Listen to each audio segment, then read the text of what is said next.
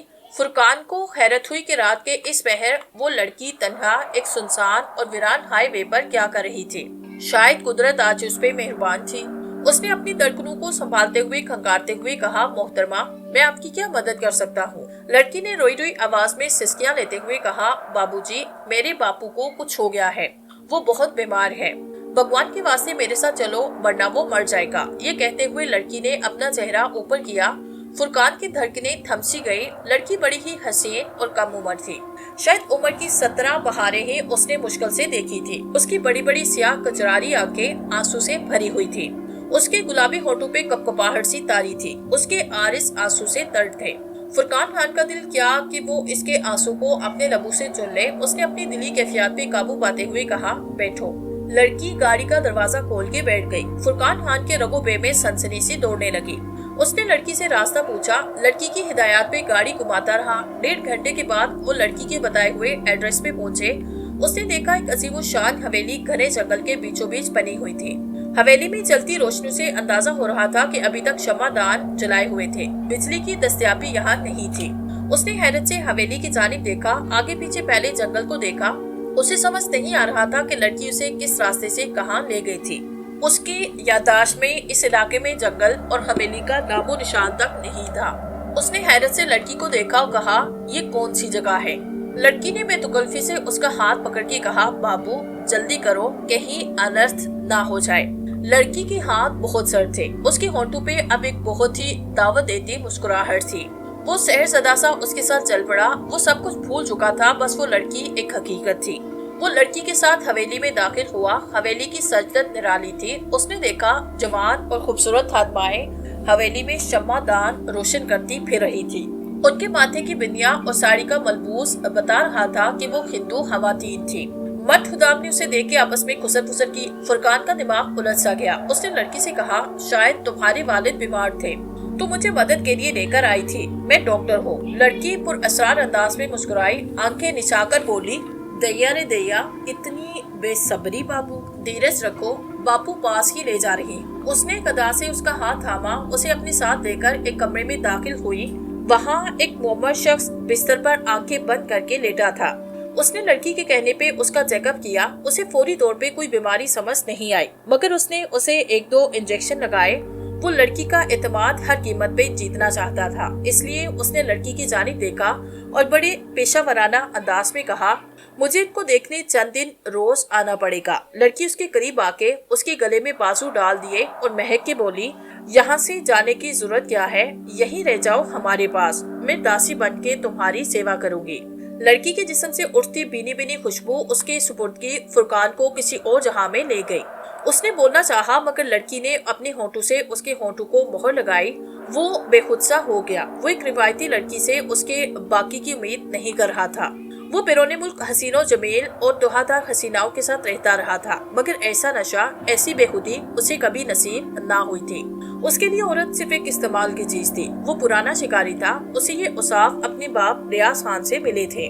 لڑکی نے گنہری پلکیں اٹھائے، سحرزدہ نگاہوں سے اسے گھورتے ہوئے بولی، میرے پیچھے پیچھے یہ جملے دہراؤ، آشا، میں تمہارے لیے اپنا جسم، اپنی جان، سب کچھ چھوڑنے پہ راضی ہوں۔ تم جب چاہو مجھے اپنے وش میں کر سکتی ہو۔ تمہارا پریم، تمہاری اچھا میرے جیون کا مقصد ہے۔ میرا شریر تمہارا شریر بننے کے لیے حاضر ہے۔ تم جو چاہو مجھ سے کروا سکتی ہو، میں تمہارا غلام ہوں۔ فرقان نے مسکراتے ہوئے سر نفی میں ہلایا، شرارت سے بولا، آشا جی، آپ تو مجھے انگریزی ہارر موویز کی یاد دلا رہی ہے، جہاں کوئی بدرو کسی بھولے بھالے انسان کو قابو میں کرنے کے لیے اسی جملے دہرانے کے لیے مجبور کرتی ہے۔ آپ کی میری ملاقات بھی فلمی ہے۔ اندھیری رات، سنسان ہائی وے پہ جوان لڑکی، کہیں آپ بدرو تو نہیں؟ آشا اسے لگاوٹ سے دیکھتے ہوئے بولی، ارے آپ تو بڑے سمجھدار نکلے، سب حقیقت جانتے ہیں۔